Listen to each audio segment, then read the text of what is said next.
घूमते हैं। उसके भोजन की व्यवस्था, उसके रहने की व्यवस्था, यहाँ तक हुआ कि अब सब कुछ छोड़ के उस हिरन में लग गए।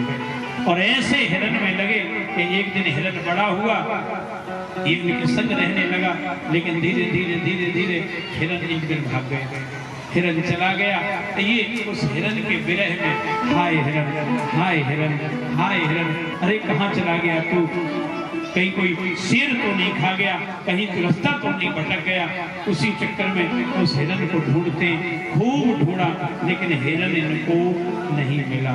हिरन इनको नहीं मिला। बेचारे हिरन को याद करते हैं, भोजन छूट गया, भजन छूट गया, मन हिरन में लग गया।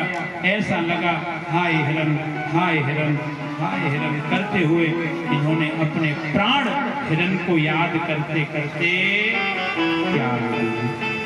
तथापि हवात्मनो मृगत्वं कारणम, मृग को याद करने के कारण श्री भरत जी महाराज जो मरे, अगला जन्म मिला तो स्वयं भी मृग ही बन।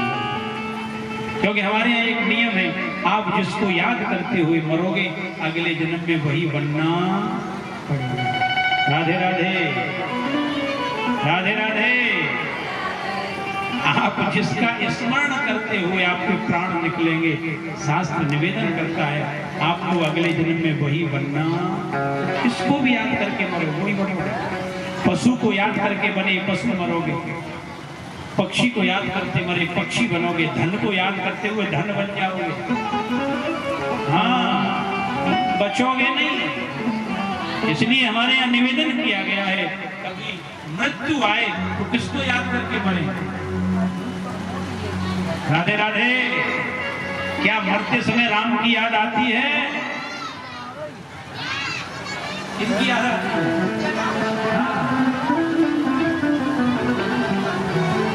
नहीं आती महाराज।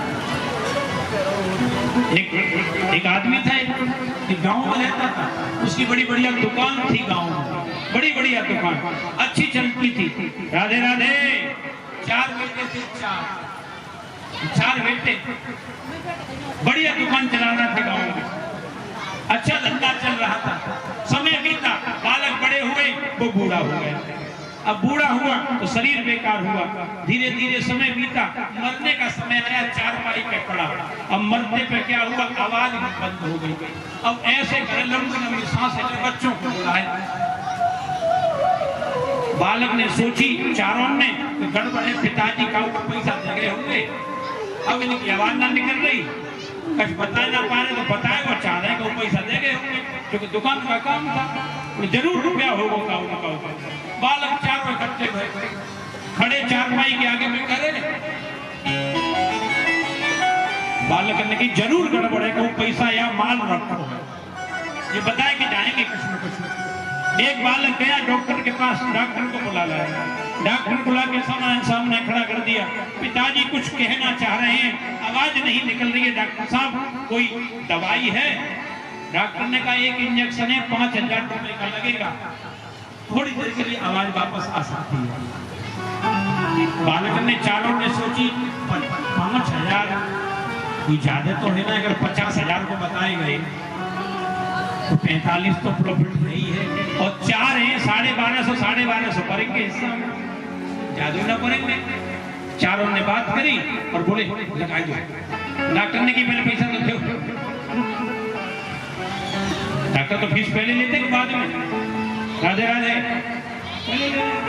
तुम ठीक हो ना हो, पैसा पहले जमा करो। पैसे ले लिए, डॉक्टर ने इंजेक्शन लगाया, और जो इंजेक्शन का असर हुआ, पिताजी की आवाज आई, चारों बेटा ऐसे भाड़े उनकी छाती सुनने के लिए भाग पैसा बताए, और बनने ऐसे देखे जो आवाज आई, अरे नालायको, चारों जिंगियों दुकान पे को है, दुकान पे को है, दुकान पे को है, दुकान पे, और उनके प्राण पखेरु। क्या याद करते करते मरे? दुकान पे। तो चारों नहीं मर रहे हो, दुकान पे।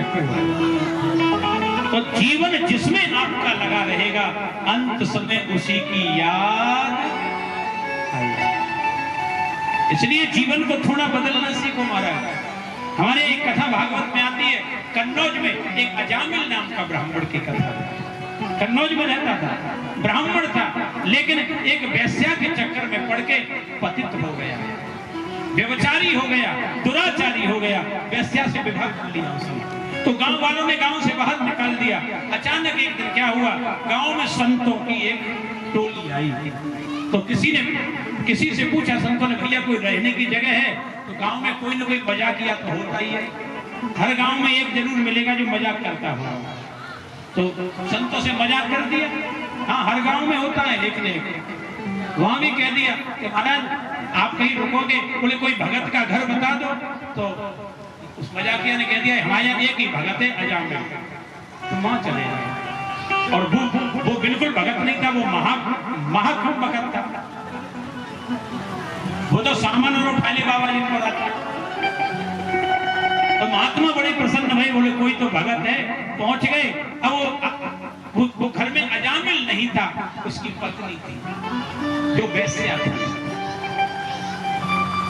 संतों ने जाके आवाज लगा दी, राधे श्याम सीताराम। अब जो आवाज लगाई, पत्नी बाहर निकली अजामिल की। उसने दरवाजे पर देखा संत खड़े, हाथ जोड़ के बोली आप यहाँ कैसे आए? संतों ने कहा क्या ये अजामिल भगत का घर है? तो वो कहती है हाँ ये घर तो अजामिल का है, आप बताइए। बोले हमें आज रात को रुकना है, हम रुक जाएं? तो उसने सोचा संत दरवाजे पर आए, अरे गांव का मेरे यहाँ कोई आता ही नहीं है और दरवाजे पर संत पहुंच जाए। उसने कहा रुक जा। संतों को रोक दिया, संत रुक गए। और संत रुके और संतों को क्या चाहिए? भोजन। तो संतों ने कहा देवी अगर कुछ घर में हो, आटा दाल चावल तो दे दो, हम बना लें, हम खा लेंगे। ठीक है। अंदर गई और वेश्या ने एक बड़ी परात में आटा दाल चावल मसाले सब्जी सब रख करके संतों को सीधा सामान दे दिया। संतों को सामान मिला, संतों ने टिक्कर बनाए था, बढ़िया बढ़िया टिक्कर। और टिक्कर और सब्जी बनी, भगवान को भोग लगाया और संतों ने चकाचक पाया। और पा करके अपने अपने लगाए बिस्तर, पेट पर गिरा, जय श्री राम हो गया काम। बाबा जी तो सो गए।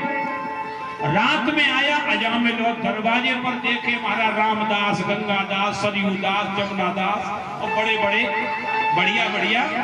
हाँ,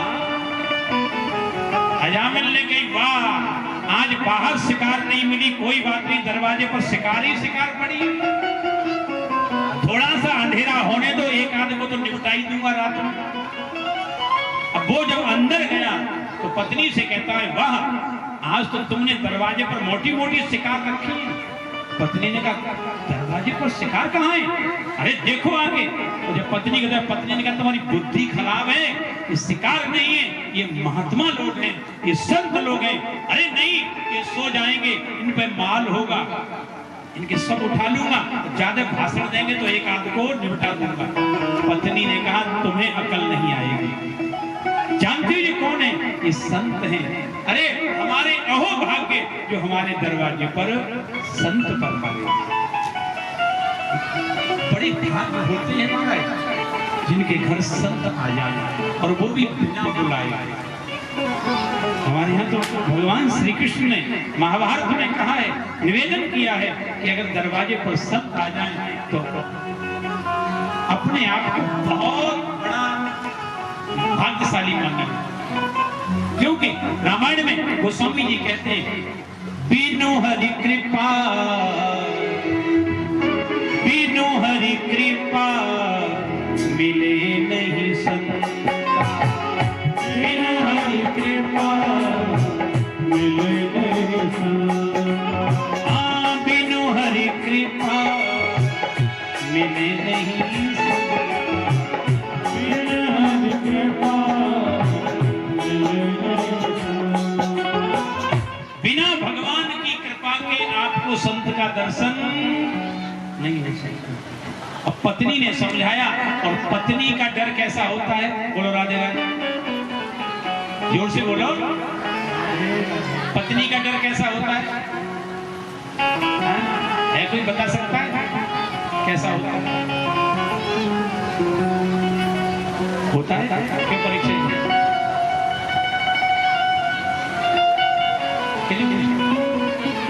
इन्हें पूछे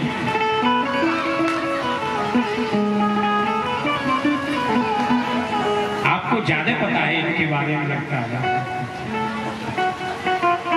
देखो साहब ध्यान रखना, पत्नी का बहुत डर होता है